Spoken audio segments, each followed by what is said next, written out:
ചോദ്യം number 2 Shri M V Govindan master. ബഹുമാനപ്പെട്ട മുഖ്യമന്ത്രി.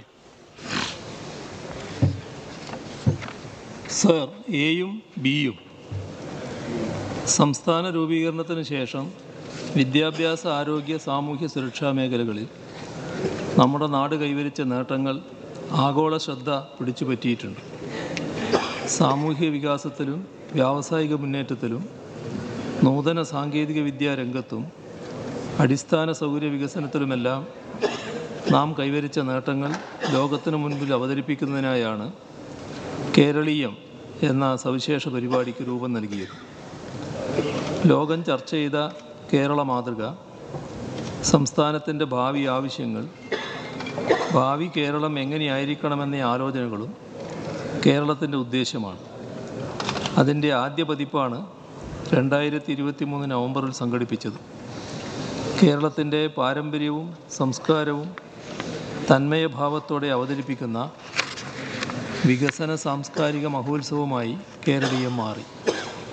സംസ്ഥാനം നാളിതുവരെ കൈവരിച്ച നേട്ടങ്ങൾ, വിവിധ മേഖലകൾ നേരിടുന്ന പ്രശ്നങ്ങൾ, മുന്നോട്ടുള്ള സാധ്യതകൾ എന്നിവയെ അടിസ്ഥാനപ്പെടുത്തിയുള്ള സംവാദങ്ങൾ കേരളീയത്തിൻ്റെ ഭാഗമായി സംഘടിപ്പിച്ചു. നോബൽ ജേതാവ് പ്രൊഫസർ ഡോക്ടർ അമർത്യ സെൻ ഉൾപ്പെടെയുള്ള പ്രശസ്തർ കേരളീയത്തിൻ്റെ ഭാഗമായി 5 പ്രധാന വേദികളിലായി 25 സെമിനാറുകൾ സംഘടിപ്പിച്ചു. കേരളത്തിൻ്റെ വിവിധ മേഖലകളിലെ പുരോഗതി ലോകത്തിന് മുന്നിൽ അവതരിപ്പിക്കുന്നതിനൊപ്പം ഭാവി നയരൂപീകരണത്തിന് സഹായകമായ രീതിയിൽ ലോകത്തിൻ്റെ വിവിധ ഭാഗങ്ങളിൽ നിന്നുള്ള വിദഗ്ധർ സെമിനാറുകളിൽ പങ്കെടുത്തു. 220 പ്രഭാഷകർ വിഷയാവതരണം നടത്തി. ഇതിൽ 181 പേർ നേരിട്ടും 22 പേർ ഓൺലൈനായും 17 പേർ പ്രീ റെക്കോർഡഡായും പങ്കെടുത്തു. എല്ലാ സെമിനാറുകളിലുമായി 30,839 പേർ പങ്കെടുത്തു. സെമിനാറുകളിൽ ഉയർന്നു വന്ന ആശയങ്ങളും അഭിപ്രായങ്ങളും നവകേരള നിർമ്മിതിക്കുള്ള മാർഗരേഖകളായി മാറും. സെമിനാറുകൾ സംബന്ധിച്ച വിശദാംശങ്ങൾ അനുബന്ധമായി ചേർത്തിട്ടുണ്ട്. കേരളത്തിൻ്റെ തനത് വിഭവങ്ങൾ ഉൾപ്പെടുത്തിയുള്ള ഭക്ഷ്യമേളകൾ, സാംസ്കാരികോത്സവം, പുഷ്പമേള, ട്രേഡ് ഫെയർ, ചലച്ചിത്രോത്സവം, വൈദ്യുത ദീപാലങ്കാരം എന്നിവയും സാംസ്കാരിക പൈതൃകം, കാർഷിക വ്യാവസായിക പുരോഗതി, നൂതന സാങ്കേതിക വിദ്യാരംഗത്തെ നേട്ടങ്ങൾ എന്നിവ ഉൾപ്പെടുത്തിയുള്ള പ്രദർശനങ്ങളും ഇതിൻ്റെ ഭാഗമായിരുന്നു.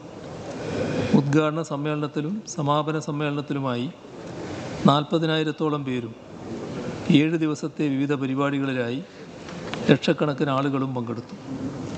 നമ്മുടെ വികസന മാതൃകകൾ ലോകത്തിന് മുൻപാകെ അവതരിപ്പിക്കുന്നതോടൊപ്പം ലോക വൈജ്ഞാനിക മേഖലയിൽ നിന്ന് പുതിയ ആശയങ്ങൾ സ്വാംശീകരിക്കാനും എല്ലാ വർഷവും കേരളപ്പിറവി ദിനമായ നവംബർ 1 മുതൽ 7 വരെ സംഘടിപ്പിക്കുന്ന കേരളീയം പരിപാടി സഹായകമാകും. സർ, സി, കേരളീയൻ 2023 പരിപാടിയിൽ പങ്കെടുക്കുന്നതിനായും കാണുന്നതിനായും സംസ്ഥാനത്തിനകത്തു നിന്നും പുറത്തു നിന്നും കൂടാതെ വിദേശത്തു നിന്ന് പോലും കാണികൾ എത്തുകയുണ്ടായി. എല്ലാ വേദികളിലും അത്ഭുതാവഹമായ തിരക്കാണ് അനുഭവപ്പെട്ടത്.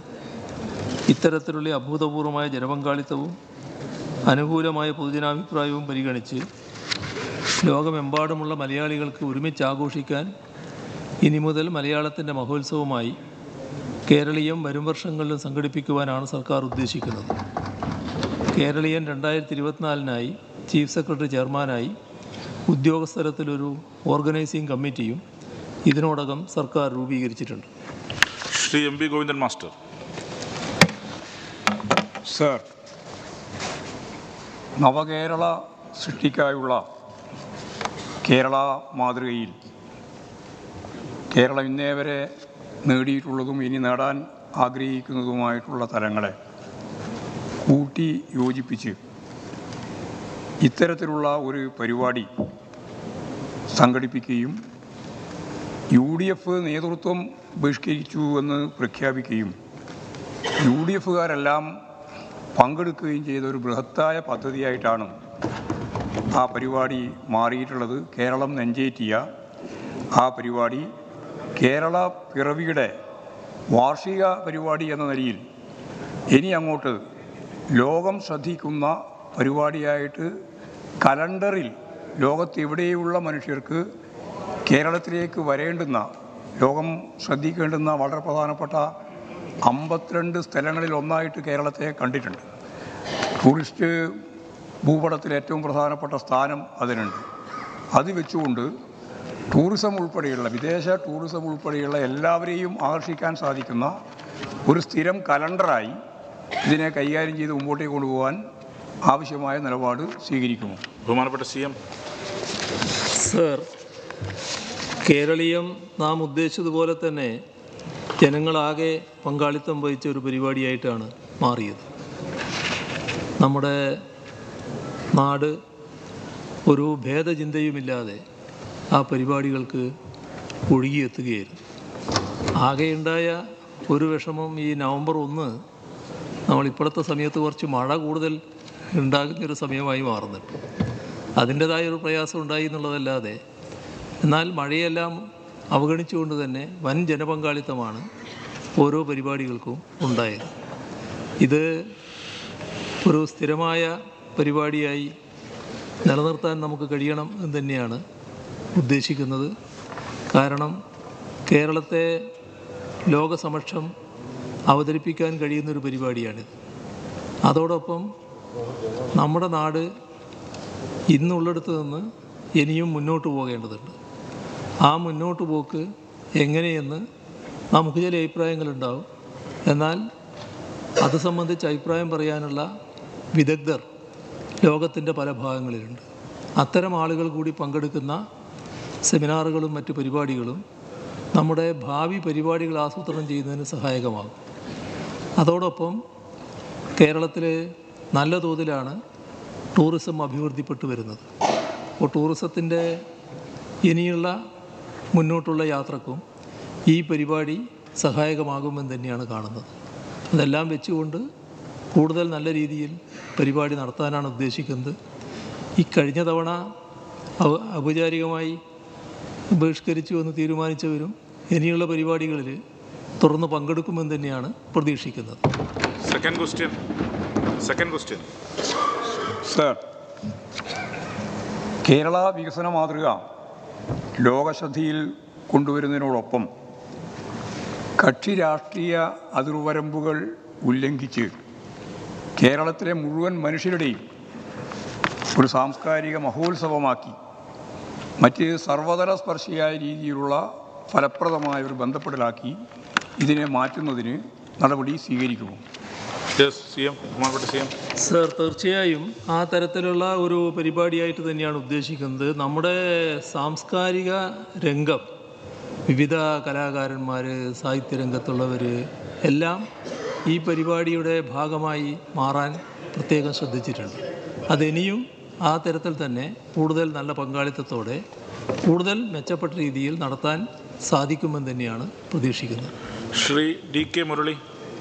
സർ, കേരളീയത്തിൻ്റെ സംഘാടനത്തിൽ പങ്കുവഹിക്കാൻ കഴിഞ്ഞത് നിയമസഭാ സാമാജികൻ എന്ന നിലയിൽ എൻ്റെ ജീവിതത്തിലെ ഒരു വലിയ അനുഭവമായിട്ടാണ് കാണുന്നത്. ഇവിടെ ബഹുമാനപ്പെട്ട മുഖ്യമന്ത്രി സൂചിപ്പിച്ചതുപോലെ കേരളത്തിൻ്റെ വളർച്ചയും നേട്ടങ്ങളും ലോകത്തിനു മുമ്പിൽ സമർപ്പിക്കുവാനും ലോക പ്രതിഭകളിൽ നിന്ന് പലതും സ്വാംശീകരിക്കുവാനും ഇടയാക്കുന്ന ഒന്നുകൂടിയായിരുന്നു, ഒരു മഹോത്സവമായിരുന്നു കേരളീയം. ചെറുപ്പക്കാരും പുതിയ തലമുറയിൽപ്പെട്ടവർ ഉൾപ്പെടെ വനിതകളുമൊക്കെ വലിയ തോതിലാണ് ഇവിടെ സൂചിപ്പിച്ചതുപോലെ അതിൽ പങ്കെടുക്കുകയും ചെയ്തു. എന്നാൽ കേരളീയത്തിൽ പങ്കെടുക്കാതെ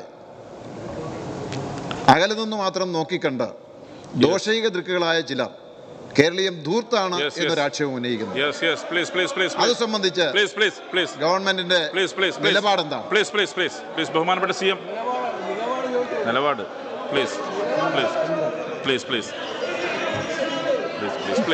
ബഹുമാനപ്പെട്ട CM പ്ലീസ്. സർ, ഈ പരിപാടി നമ്മുടെ സംസ്ഥാനത്തിന് ആവശ്യമായൊരു പരിപാടിയാണ് എന്നാണ് കേരളം പൊതുവെ കണ്ടിട്ടുള്ളത്. ഇതേവരെ ഈ പരിപാടി നമുക്ക് നടത്താൻ കഴിഞ്ഞില്ലാലോ എന്ന ഒരു ചിന്തയാണ് പൊതുവെ ആളുകളിലെല്ലാം ഉണ്ടായത്. കാരണം അത്രമാത്രം സ്വീകാര്യതയാണ് ഇതുമായി ബന്ധപ്പെട്ട എല്ലാ പരിപാടികൾക്കും ഉണ്ടായത്. അപ്പോൾ സെമിനാർ എന്ന് പറയുന്നത് നമ്മുടെ കേരളത്തിൻ്റെ ഭാവി കാര്യങ്ങൾ എങ്ങനെ വേണമെന്നുള്ളതിനെക്കുറിച്ചടക്കം ആസൂത്രണം ചെയ്യാനുള്ളതായിരുന്നു. അതിൻ്റെ ഭാഗമായി പങ്കെടുത്ത വിദഗ്ധരും നമ്മുടെ നാട്ടിലുള്ള ആ വിഷയത്തിൽ പ്രാവീണ്യമുള്ളവരുമെല്ലാം വിലപ്പെട്ട അഭിപ്രായങ്ങളാണ് അവതരിപ്പിച്ചത്. അതേപോലെ നടന്ന പരിപാടികൾ, സർ, ആയിരക്കണക്കിൽ കലാകാരന്മാരാണ് ഈ പരിപാടിയുടെ ഭാഗമായി അണിനിരക്കാൻ കഴിഞ്ഞത്. കേരളത്തിലെ കലാരംഗമാകെ ഈ പരിപാടിയെ വലിയ തോതിൽ പിന്താങ്ങുന്ന അവസ്ഥയാണ് ഉണ്ടായത്. അതേപോലെ തന്നെ ജനങ്ങൾ ഇതെല്ലാം നേരത്തെ ഞാൻ പറഞ്ഞ കാര്യങ്ങളാകെ കാണുന്നതിനും ആസ്വദിക്കുന്നതിനും വലിയ തോതിൽ ഒഴുകിയെത്തുന്ന നിലയാണുണ്ടായത്. സർ, ഇതിലൊന്നും ഒരു തരത്തിലുള്ള ഭേദചിന്തയും ഉണ്ടായിട്ടില്ല. എല്ലാവരും ഒരേ മനസ്സോടെ ആ ദിവസങ്ങളിൽ തിരുവനന്തപുരത്ത് ഈ കേരളീയം പരിപാടിയിൽ പങ്കെടുക്കുന്നതിനാണ് എത്തിച്ചേർന്നിട്ടുള്ളത്. അത് ഒരു തരത്തിലും ഒരു ധൂർത്തായിരുന്നില്ല. നമ്മുടെ നാടിൻ്റെ വലിയൊരു നിക്ഷേപമായിട്ടാണ് അത് മാറിയത് എന്നുള്ളതാണ് വാസ്തവം. ശ്രീ ഡോക്ടർ സുജിത് വിജയൻ പിള്ള. സർ, സംഘാടക മികവ് കൊണ്ടും ജനപങ്കാളിത്തം കൊണ്ടും ഏറെ ശ്രദ്ധ നേടാൻ കേരളീയം 2023 സാധിച്ചിട്ടുണ്ട്. സർ, എൻ്റെ ചോദ്യം, വരും വർഷങ്ങളിൽ ഇത് കൂടുതൽ മഹാനഗരത്തിലെയും മറ്റ് നഗരങ്ങളെയും കൂടെ ഉൾക്കൊള്ളിച്ചുകൊണ്ട് കേരളം മുഴുവൻ നിറഞ്ഞു നിൽക്കുന്ന ഒരു കേരളീയം, അത് നമ്മുടെ ടൂറിസം കലണ്ടറിൻ്റെ തുടക്കം എന്നുള്ള രീതിയിൽ, ടൂറിസം വാരാഘോഷം എന്നുള്ള രീതിയിലേക്ക് വിപുലപ്പെടുത്തിക്കൊണ്ട് ചെയ്യുവാൻ സാധിക്കുമെന്നുള്ളതാണ്. ബഹുമാനപ്പെട്ട CM.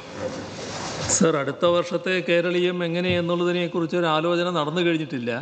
എന്നാൽ ഇത് നടന്നു കഴിഞ്ഞപ്പോൾ തന്നെ അതിൻ്റെ തുടർച്ചയായി ബഹുമാനായ അംഗം ചൂണ്ടിക്കാണിച്ചതുപോലുള്ള അഭിപ്രായങ്ങൾ വ്യാപകമായി ഉയർന്നു വരുന്നുണ്ട്. ഇത് ഒരു നഗരത്തിൽ മാത്രമായിട്ട് ഒതുങ്ങിക്കൂടാ, കേരളത്തിലാകെ വേണമെന്നൊക്കെയുള്ള അഭിപ്രായങ്ങളും നിർദ്ദേശങ്ങളും വ്യാപകമായി വരുന്നുണ്ട്. അത് എത്ര കണ്ട് സാധ്യമാണ് എന്ന കാര്യങ്ങളൊക്കെ നാം പരിശോധിച്ചേ തീരുമാനിക്കാൻ പറ്റും. ഏതായാലും ആ അഭിപ്രായങ്ങളൊന്നും സർക്കാർ തള്ളിക്കളയുന്നില്ല. ശ്രീമതി OS അംബിക. സർ, ഉന്നത വിദ്യാഭ്യാസ മേഖലയിൽ യുവതി-യുവാക്കൾ കേരളത്തെ കൈയഴിയുന്നു എന്ന ബോധപൂർവമായ പ്രചരണം നടക്കുമ്പോൾ യഥാർത്ഥ വസ്തുത ബോധ്യപ്പെടുത്തുവാനും യുവജനതയ്ക്ക് ആത്മവിശ്വാസം പകരുവാനും എന്തെല്ലാമാണ് കേരളത്തിലൂടെ സാധ്യമായത് വിശദമാക്കാം. ബഹുമാനപ്പെട്ട CM. സർ, അതിൻ്റെ ആദ്യ ഭാഗം ഞാൻ ശരിക്കും കേട്ടില്ല. വിദ്യാഭ്യാസ മേഖലയിൽ നിന്ന് ആളുകൾ പോകുന്നതിനെ സംബന്ധിച്ച്, അത് പുറത്തേക്ക് പോകുന്നത് സംബന്ധിച്ച്, ബ്രെയിൻ ഡ്രെയിനിനെ കുറിച്ച്. അത് കേരളീയത്തിൻ്റെ ഭാഗമായി ഉന്നത വിദ്യാഭ്യാസ മേഖലയുടെ പ്രശ്നങ്ങളും ചർച്ച ചെയ്തിരുന്നു. ഉന്നത വിദ്യാഭ്യാസ മേഖലയുടെ പ്രശ്നങ്ങൾ കേരളീയത്തിൻ്റെ ഭാഗമായി മാത്രം ചർച്ച ചെയ്തല്ല, നാം സ്ഥിരമായി ചർച്ച ചെയ്തുകൊണ്ടിരിക്കുകയാണ്. അതിൻ്റെ ഭാഗമായി കേരളത്തിന് നല്ല പുരോഗതി ഉന്നത വിദ്യാഭ്യാസ രംഗത്ത് നേടാൻ കഴിഞ്ഞിട്ടുണ്ട്. ഇപ്പോൾ നമ്മുടെ കേരള യൂണിവേഴ്സിറ്റി A++ ഗ്രേഡ് നേടിയിരിക്കുകയാണ്. A+ ഗ്രേഡ് നേടിയ മറ്റ് 2-3 യൂണിവേഴ്സിറ്റികൾ നിൽക്കുന്നു.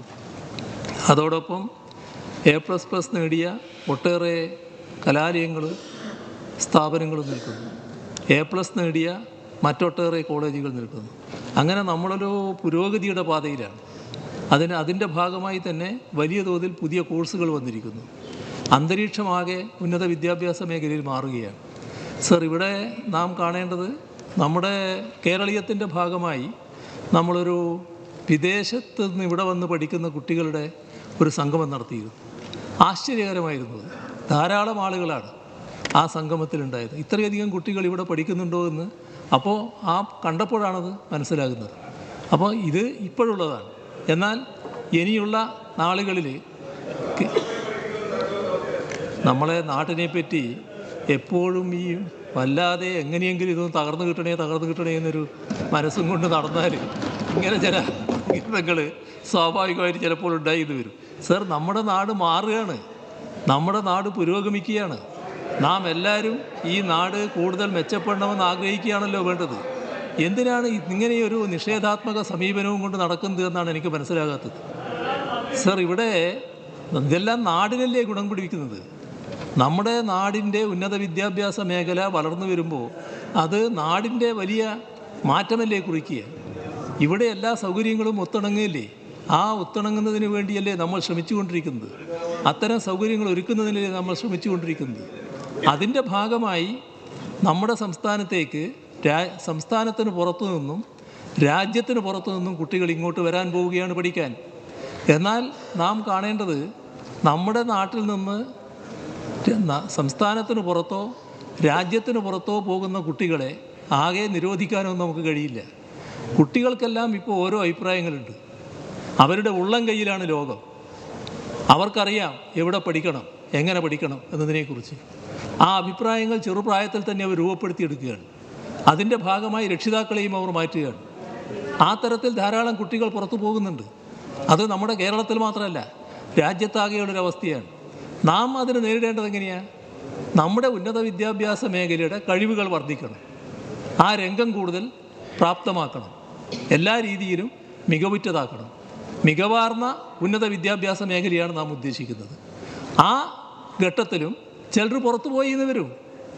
അതുകൊണ്ട് നമ്മുടെ കേരളത്തിൻ്റെ ഉന്നത വിദ്യാഭ്യാസ മേഖല ആകെ തകർന്നുപോയി എന്ന് ആശങ്കപ്പെടേണ്ടതായിട്ടില്ല. നാം ഉന്നത വിദ്യാഭ്യാസ മേഖലയിൽ എന്തെങ്കിലും കുറവുണ്ടെങ്കിൽ അത് പരിഹരിക്കുന്നതിനുള്ള നടപടികളാണ് സ്വീകരിക്കേണ്ടത്. അതാണ് സ്വീകരിക്കുന്നത്. അതിന് ഫലമുണ്ടായിട്ടുണ്ട്. ഇനിയും നമുക്ക് മുന്നോട്ട് കൊണ്ടുപോകാനും കഴിയും. ശ്രീ എൻ ശംസുദ്ദീൻ, ഇവിടെ പിന്നെ അങ്ങ് തന്നെ പറയുകയുണ്ടായി നമ്മൾ മുണ്ട് മുറുക്കിയെടുത്ത് മുന്നോട്ട് പോകേണ്ട സമയമാണെന്ന്.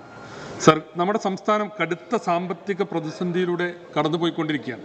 അതെല്ലാവരും അംഗീകരിക്കുന്ന കാര്യമാണ്. ഇവിടെ പെൻഷൻ കിട്ടാതെ ആളുകൾ ആത്മഹത്യ ചെയ്യുന്നു, അതുപോലെ തന്നെ കർഷക ആത്മഹത്യകൾ പെരുകുന്നു. ആ സമയത്ത് 30 കോടി രൂപയാണ് ഈ കേരളീയത്തിന് വേണ്ടി അങ്ങയുടെ ഗവൺമെൻറ് ചെലവഴിച്ചത്. സർ, ഒരു സാമ്പത്തിക പ്രതിസന്ധി വരുന്ന കാലത്ത് ഗവൺമെൻറ്റിൻ്റെ പ്രയോറിറ്റിയിൽ മാറ്റം വരുത്തേണ്ടതല്ലേ? ആളുകളുടെ പെൻഷൻ കൊടുക്കാനും അതുപോലെ സാമൂഹ്യക്ഷേമ വിഷയങ്ങൾ പരിഹരിക്കാനുമല്ലേ ആദ്യം മുൻഗണന നൽകേണ്ടത്? അതല്ലേ ബുദ്ധിയുള്ളൊരു സർക്കാർ ചെയ്യേണ്ടത്? എന്താണ് എൻ്റെ ചോദ്യം? ബഹുമാനപ്പെട്ട സി എം. സർ, ബഹുമാന്യനായ അംഗത്തിൻ്റെയും അംഗത്തെ പ്രതിനിധീകരിക്കുന്നവരുടെയും ബുദ്ധിയിൽ നിന്ന് വ്യത്യസ്തമാണ് LDFിൻ്റെ ബുദ്ധിയും ഈ സർക്കാരിൻ്റെ ബുദ്ധിയും എന്താണ് എനിക്ക് ആദ്യമായി പറയാനുള്ളത്. ഈ നാടിൻ്റെ എല്ലാ മേഖലകളും മുന്നോട്ട് പോകണമെന്നാണ് സർക്കാർ ആഗ്രഹിക്കുന്നത്. നമുക്ക് സാമ്പത്തിക പ്രയാസമുണ്ട് എന്നുള്ളത് വസ്തുതയാണ്. പക്ഷേ സാമ്പത്തിക പ്രയാസം കൊണ്ട് ഈ നാട്ടിൽ നടക്കേണ്ടതായ ഒന്നും നടക്കാതിരിക്കുന്നില്ല. എല്ലാ കാര്യങ്ങളും ക്രമമായി നടക്കുകയാണ്. എല്ലാ രംഗങ്ങളും മുറ പോലെ മുന്നോട്ട് പോവുകയാണ്. നമ്മുടെ വികസന പ്രവർത്തനങ്ങളൊന്നും സ്തംഭിച്ചു പോയിട്ടില്ല. നമ്മുടെ ആരോഗ്യരംഗമായാലും വിദ്യാഭ്യാസ രംഗമായാലും ലോകം തന്നെ ശ്രദ്ധിക്കുന്ന രീതിയിൽ വലിയ തോതിൽ മെച്ചപ്പെട്ടു നിൽക്കുന്നു. നമ്മുടെ ക്ഷേമപ്രവർത്തനങ്ങൾ ഇന്ത്യ രാജ്യത്ത് മറ്റൊരു സംസ്ഥാനത്തും ഇല്ലാത്ത രീതിയിൽ മികവാർന്ന രീതിയിലാണ് നടക്കുന്നത്. ഇതൊന്നും ഈ സാമ്പത്തിക പ്രയാസത്തിൻ്റെ ഘട്ടത്തിൽ നമ്മൾ ഉപേക്ഷിച്ചിട്ടില്ല.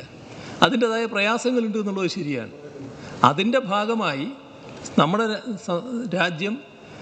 നമ്മുടെ രാജ്യത്തെ ഗവൺമെൻറ് കേരളത്തോടൊരു പ്രത്യേക നിലപാട് സ്വീകരിക്കുമ്പോൾ അതിനെതിരെയുള്ള പ്രതിഷേധം നമ്മൾക്ക് പ്രകടിപ്പിക്കേണ്ടതായി വരുന്നുണ്ടെന്നുള്ളതും വസ്തുതയാണ്.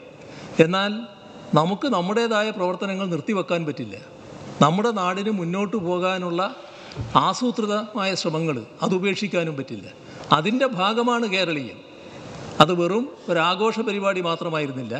നാളത്തെ കേരളം എങ്ങനെ രൂപപ്പെടണമെന്നതിനെക്കുറിച്ച് അതിവിപുലമായ ആലോചന നടത്താനുള്ള ഒന്നായിരുന്നു. അതുകൊണ്ട് അത് നമ്മുടെ നാടിനെ ഒഴിച്ചുകൂടാത്തതായിരുന്നു. ഈ പ്രയാസങ്ങൾക്കിടയിലും അത് നടത്താൻ നാം നിർബന്ധിതമായതാണ്. അഡ്വക്കേറ്റ് വി ജോയ്, പ്ലീസ് മുമ്പിലാണെന്ന് മാറും. പ്ലീസ് സർ, സപ്പോർട്ട് ചെയ്യുന്ന ആൾ. കേരളീയം 23 തിരുവനന്തപുരത്തിനൊരു പുതിയ അനുഭവം നൽകിയതാണ് സാർ. ഒളിഞ്ഞും ലൈറ്റ് അണഞ്ഞപ്പോഴും അതിനെ വന്ന് കണ്ടവർ ധാരാളം ഉണ്ട് സാർ. എൻ്റെ ചോദ്യം ഇങ്ങനെയാണ് സാർ, പല രാജ്യങ്ങളിലും ആ രാജ്യം തന്നെ ഫെസ്റ്റുകൾ സംഘടിപ്പിക്കുന്നുണ്ട്. ഇപ്പോൾ ദുബായ് ഫെസ്റ്റ് പോലെ ധാരാളം സ്ഥലങ്ങളിൽ അത് നടക്കുന്നുണ്ട്. നമുക്കും ഈ വരുന്ന ആളുകളിൽ കേരളത്തിൻ്റെ പൊതുവായിട്ടുള്ള തനിമയെ വിളിച്ചോന്ന തരത്തിൽ ലോകത്താകെ ഇത് അറിയിക്കുന്നതിനും ടൂറിസ്റ്റുകളെ കൂടി ഇത് ബന്ധപ്പെടുത്തി കൊണ്ടുവരുന്നതിനുള്ള നടപടികൾ ഈ വരും വർഷങ്ങളിൽ ആകർഷിക്കുമോ എന്നുള്ളതാണ്. തീർച്ചയായും നേരത്തെ നമ്മൾ നടത്തിയ കേരളീയം ഏതാനും ആഴ്ചകളുടെ തയ്യാറെടുപ്പിൻ്റെ ഭാഗമായിട്ടായിരുന്നു. എന്നാൽ അടുത്ത വർഷം നാം നടത്താൻ പോകുന്ന കേരളീയം മുൻകൂട്ടി തന്നെയുള്ള തയ്യാറെടുപ്പിൻ്റെ ഭാഗമായിട്ടാണ്. അപ്പോൾ ലോകത്തിൻ്റെ വിവിധ ഭാഗങ്ങളിലുള്ളവർക്ക് ഇവിടെ പങ്കെടുക്കാനുള്ള സൗകര്യങ്ങൾ അതിലൂടെ തന്നെ വരുമെന്നാണ് നാം കാണേണ്ടത്. അതിനാവശ്യമായ മുൻകൂട്ടിയുള്ള ഒരുക്കങ്ങൾ നടത്തും. അതോടുകൂടി ടൂറിസത്തിന് വലിയ തോതിൽ പ്രാധാന്യം കൊടുക്കാനും നമുക്ക് കഴിയും.